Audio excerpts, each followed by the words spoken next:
Welcome to the Work Trends podcast from Talent Culture. I'm your host, Megan Mbiro. Every week, I interview interesting people who are reimagining work. And be sure to check out our Work Trends Twitter chat events calendar located at talentculture.com on the podcast page. Welcome to the Talent Culture Work Trends podcast, sponsored today by Dell Technologies. I'm your host, Megan Mbiro, and today we are discussing empathetic leadership and why it's the brand of leadership that's needed in today's workplace. Employees are looking for leaders who understand them and their needs. Leaders see things from their perspective.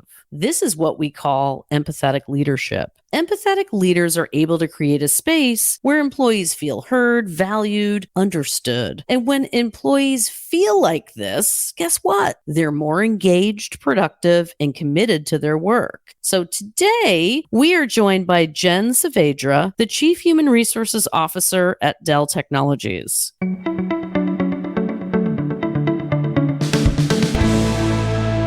As Dell Technologies' Chief Human Resources Officer, Jen leads the company's global human resources and facilities function and accelerates the performance and growth of the company through culture and, guess what, people. She received her doctoral degree in industrial and organizational behavior from Tulane University. Her passion is understanding the psychology of human behavior and harnessing this knowledge along with analytical insights to help people, teams, and organizations be their best. Jen joined Dell Technologies in 2005 and has held HR leadership roles in many disciplines, including talent development and culture, business partnerships, strategy, learning, and development. She has enjoyed serving on the executive board for many of their company's employee resource groups and is currently the executive sponsor for the Black Networking Alliance. So happy to discuss today's topic with you, Jen. Welcome. Thanks, Megan. I am so happy to be here. This is going to be a fun conversation. All right. Well, let's dive right into it then. Let's start with the overarching data from the breakthrough study. In this study, the focus was on the do from anywhere world we live in and work in today, and the challenges we all deal with when it comes to disruption and change. What does the future of work and the employee experience look like? Well, man, everything is so different, right? In the last 2 years, think about not just the world of work, but in our personal lives as well. We accelerated digital transformation. We disrupted our work and personal routines. I never thought that I was going to drive up and do curbside groceries, or same with picking up a new pair of running shoes, drive up to the curb. So I think all of these assumptions and routines that we've had have really been disrupted. And there's been some really great learnings throughout that. When it comes to work, absolutely the same. How we define work has changed. Commute times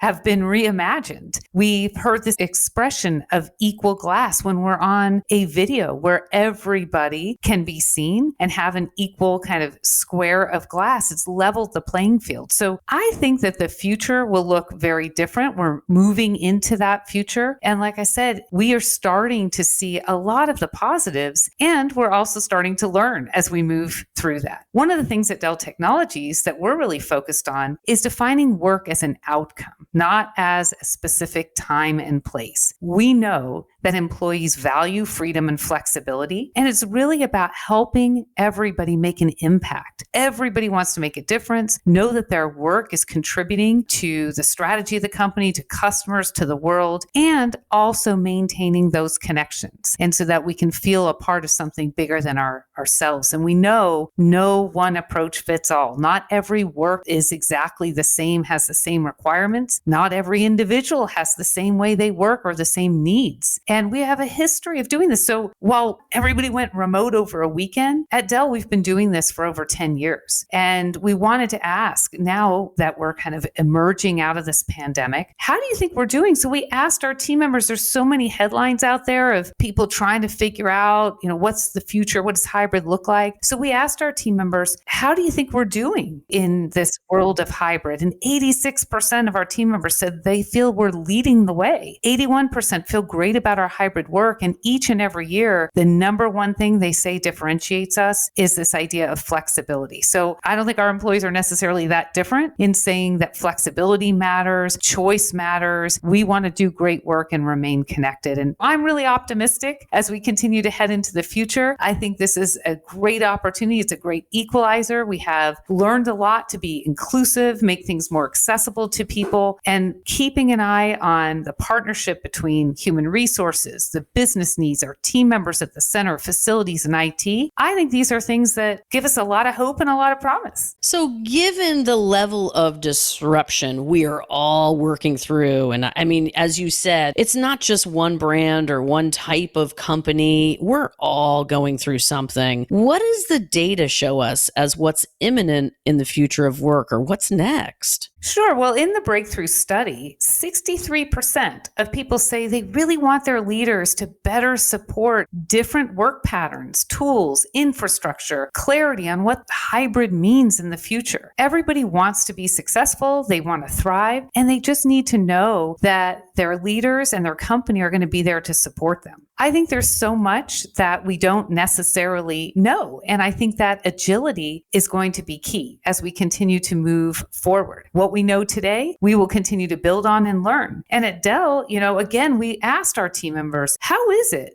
Can your team adapt to others' work preferences, whether it's location, hours you're working, mediums of communication? 91% of our team members are telling us today their teams are making it easy to adapt to these other preferences. And I think it's really important in this world to lead with facts and data and science, listen and remain agile. I think we're in a very dynamic time, and we've got to stay open and not just, dig in and say, okay, this is the way it's going to be from here on out. I think that as other companies are thinking about building their strategy, I do think it's really important to look at the business needs. How does the work need to get done, as well as personal choice? I think you need to assess the roles. Some roles need to be done in certain locations or co-located, or aspects of the roles, and then support your team members in understanding what works best for them. What about HR? What is particularly interesting from this point of view? There's lots of stuff, and it's all interesting if you're in the HR. You got to pick a few.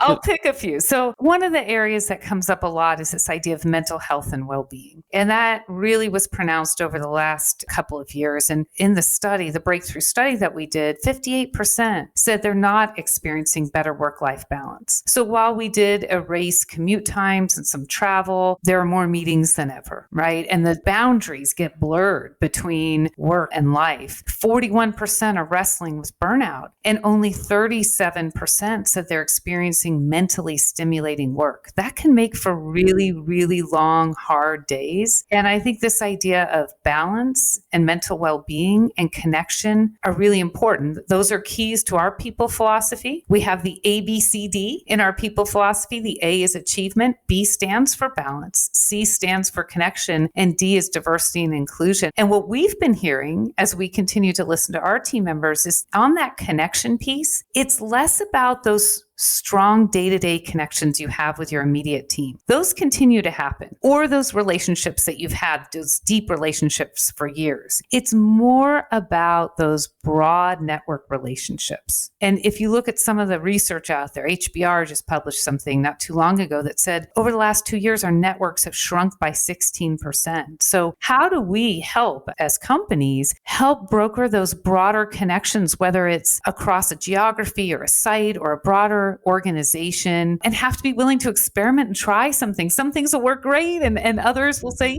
maybe we won't do that one again. Let's talk a little bit about skills. What is the gap here, and how are you addressing this at Dell? And most importantly, what advice can you offer to other brands or people looking for help? Sure. I think that in terms of skills, we've got to all, in this really changing environment, we've got to all remain curious, and we all have to continue to want to learn new skills. And skills can happen in a lot of different ways. Formal training is a great way to offer things to people, but it's also about creating opportunities for people to learn on the job, take on new projects, within the company, take on new roles, move laterally, learn new things, help people really understand where is the world of work going and how do you help them develop those skills that will be critical to lead into the future. So those are, I think, some of the things we have to think about. Digital skills, as we all know, are continuing to increase in importance and value, and helping people navigate into that future and feel really confident that they have the skills they need to be relevant and successful and contribute.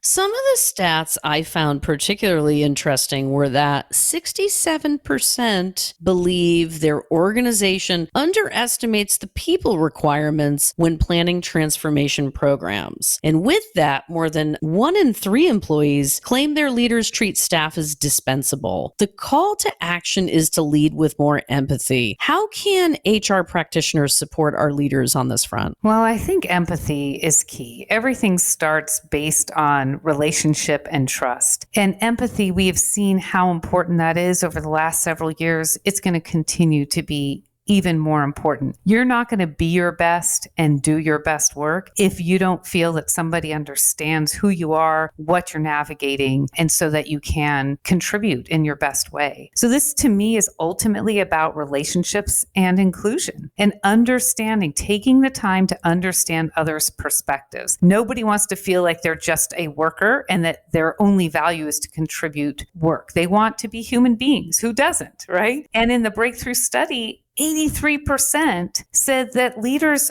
overlook different perspectives and viewpoints. And 59% still feel that a lot of the compensation and talent decisions that are happening in their company aren't fair. It's really hard to be inspired and give your best work if that's how you're feeling. It's a concern. And I think this idea of making sure that you have, for us, we have a culture code. We work very hard to make sure that's not words on paper, that it's actually lived and embedded in everything we do. We ask our team members, how are we doing? We're being told 94% say behavior is consistent with the culture code. That's really important. We need to have an inclusive culture. We ask about how we're doing there. We need to make sure that our team members' voice counts and that everybody has visibility to opportunities and feels that there's someone advocating for them. And what we're finding is you need to do that in any environment, and you need to do that for everybody. So as my advice on this, empathy, absolutely. Trust underlies everything. And trust happens when you build that empathetic relationship. Show you care about your employees as human beings and as people, and help give clarity on how the work that the employee is doing matters to the company, that matters to the world and the community, and that you're leading with purpose. So how can businesses who are saying, you know what, Jen, you're right. How can we do this better? How can they foster a culture of collaboration, innovation? What should they do next if they're not doing it? Well, I don't think these are, you're not going to be 100% right all the time, but I think this is a journey. I think recognizing that everybody wants to be a part of something bigger than themselves. So show them that, give them the opportunity to contribute beyond just the work at hand. Make sure that everybody's aligned on that higher purpose or that higher cause, on serving customers, improving the world, not fighting amongst themselves within a company. And ultimately, I think you have to role model from the top.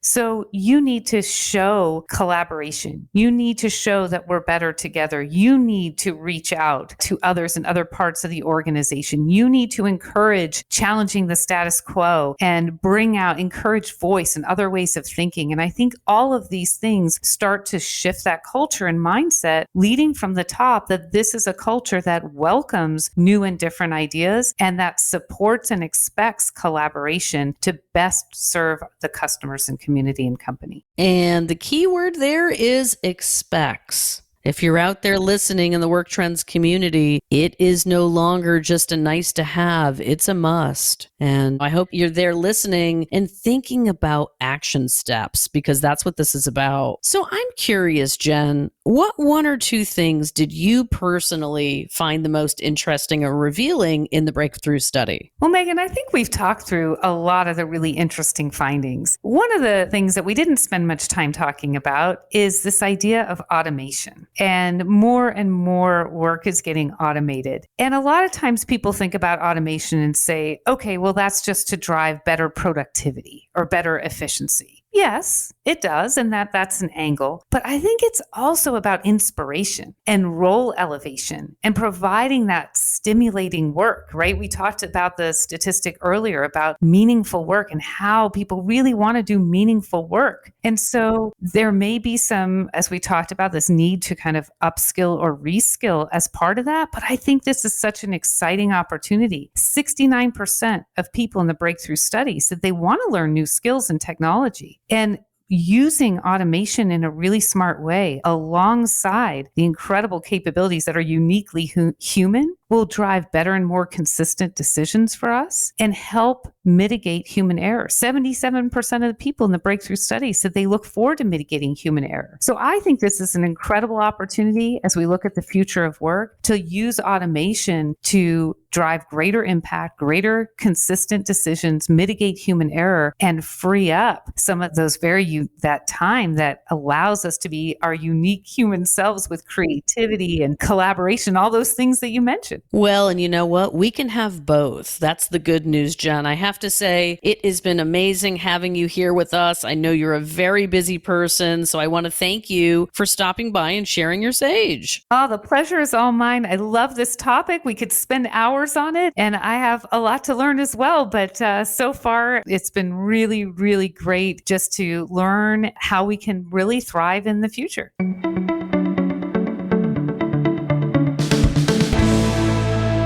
Thanks for listening to the Work Trends Podcast, your favorite source for all that's new and exciting in the world of work. If you love what we do here, make sure to share our podcast with friends and colleagues. And don't forget to tune in to our next episode. Catch up with you next time.